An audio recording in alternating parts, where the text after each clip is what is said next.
Pilkada serentak telah berlangsung pada 27 November lalu, tak terkecuali Pilkada Kota Bandung. Proses pemilihan wali kota dan wakil wali kota Bandung berjalan lancar dan sukses.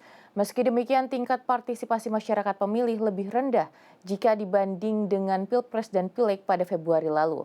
Untuk mengetahui lebih lengkap mengenai partisipasi pemilih di Kota Bandung, berikut wawancara saya dengan Komisioner KPU Kota Bandung, Wenti Frihadianti. Pagi Ibu. Selamat pagi. Saya panggilnya Ibu atau Teteh ini? Teteh aja. Oke, selamat pagi Teh. Apa kabar? Alhamdulillah baik. Alhamdulillah baik. Ini mungkin langsung saja bicara tentang jumlah partisipan masyarakat dalam pelaksanaan pilkada kemarin. Apakah sudah sesuai target dari KPU Kota Bandung sendiri?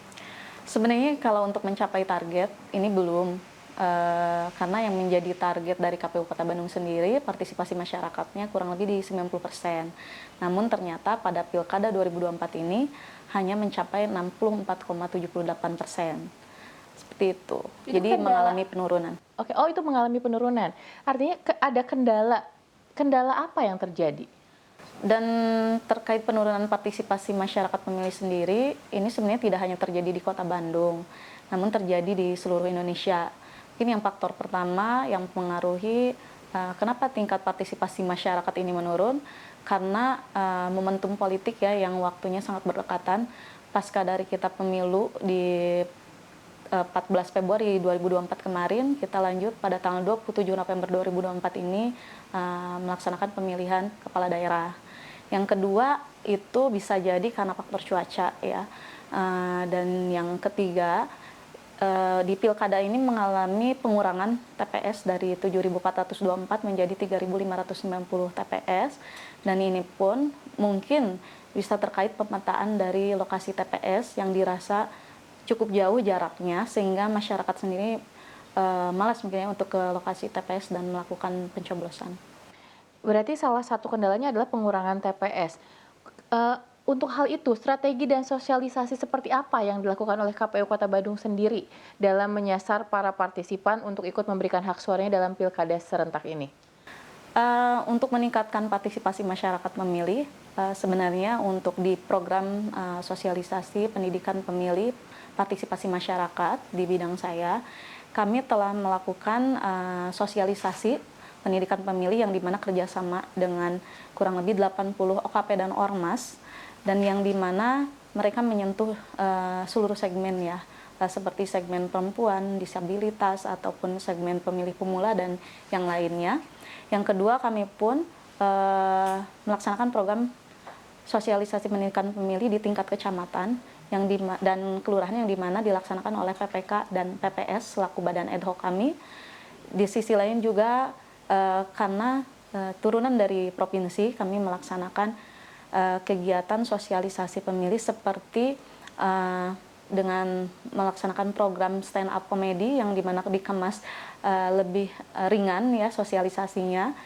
Di sisi lain juga kami melaksanakan kegiatan sosialisasi yang dimana menyentuh segmen marginal dan disabilitas. Yang lainnya kami pun sering diundang ya oleh pihak-pihak sekolah ataupun kampus terkait mengisi terkait mata pelajaran suara demokrasinya atau P5-nya gitu ya, P5-nya, sehingga pendidikan politik itu dilakukan sejak dini gitu.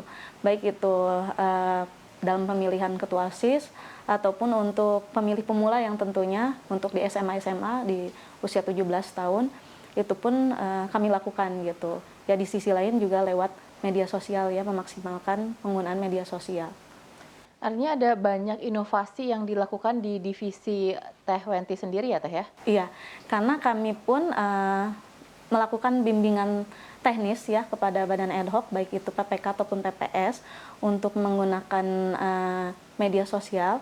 Bahkan untuk di tingkat kecamatan pun ataupun kelurahan mereka seringkali membuat konten-kontennya baik itu TikTok-nya ataupun Reel untuk di Instagram-nya. Dan itu pun sebagai bentuk kami menyampaikan informasi dalam setiap tahapan-tahapan pilkada tersebut gitu.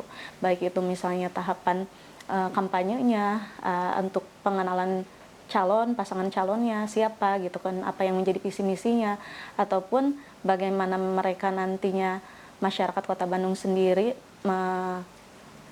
melakukan proses untuk pindah memilihnya gitu, apa saja yang perlu dipersiapkan ataupun hal yang lainnya yang memang kaitannya dengan tahapan pilkada. Berarti ada banyak informasi yang bisa diperoleh masyarakat dari media sosial itu. Kalau media sosial menjadi salah satu alat yang digunakan untuk sosialisasi, bagaimana efektivitasnya? Sebenarnya efektivitasnya karena memang kan sekarang banyak masyarakat yang memang tentunya menggunakan media sosial ya. Jadi sehingga informasi itu cepat tersampaikan, bahkan kaitannya dengan pindah memilihnya ataupun bagaimana mereka mengenal pasangan calon hari ini tuh siapa gitu. Itu sangat efektif gitu. Dan ketika kita misalnya melaksanakan tahapan-tahapan yang lainnya lah, dan itu pun setidaknya kemarin pun pilkada bahwa masyarakat itu sadar bahwa hari ini kita lagi hajat gitu pemilihan kepala daerah gitu, yang dimana memang pemilihan kepala daerah ini pun kan akan menentukan masa depan dari masyarakat Kota Bandung sendiri, yang besar harapannya kan pemimpin yang terpilihnya juga sesuai dengan ekspektasi dari masyarakat Kota Bandung gitu. Kita sedikit kembali terkait partisipan kelompok masyarakat. Ini juga disasar juga kelompok masyarakat rentan atau disabilitas, yang juga merupakan target sasaran partisipan pemilih. Bagaimana cara KPU merangkulnya untuk mengajaknya, ayo kita memilih dan memang kita harus menggunakan hak pilih kita, dan fasilitas apa yang disiapkan KPU Kota Bandung dalam pilkada kemarin? Jadi di tiap tahapan kita selalu mengundang dari semua unsur masyarakat, seperti dari disabilitasnya sendiri, bahkan dalam bentuk komunitas ataupun organisasi seperti Wiataguna ataupun yang lainnya, terus juga kayak Pertuni gitu kan. Nah, di sisi lain juga untuk marginalnya pun tadi saya sampaikan bahwa kami pun mengadakan sosialisasi untuk marginal ya, kaum marginal yang dimana sangat jarang disentuh. Nah, dari situ pun kami setidaknya bisa mengakomodir apa yang menjadi aspirasi dari mereka sendiri, dan KPU Kota Bandung untuk pemilihan pilkada kemarin itu menyediakan alat bantu juga ya di tiap TPS, dan juga surat suara braille gitu. Jadi sampai sejauh ini bahkan tahapan seperti debat kandidat kami juga mengundang dari rekan-rekan disabilitas gitu. Bahkan kami pun menyiapkan penerjemahnya supaya mereka juga bisa mendapatkan informasi selayaknya masyarakat yang lainnya gitu, baik itu terkait pasangan calon ataupun yang menjadi visi misinya seperti itu. Nah, Teh, ini divisi Sosdikli Parmas dan SDM ini juga salah satunya punya tugas nih, yaitu membentuk persepsi publik tentang demokrasi dan pemilu. Persepsi seperti apa yang diharapkan?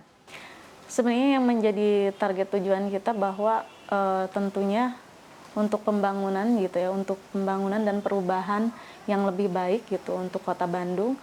Tentunya ini pun perlu keterlibatan banyak unsur ya, unsur masyarakat.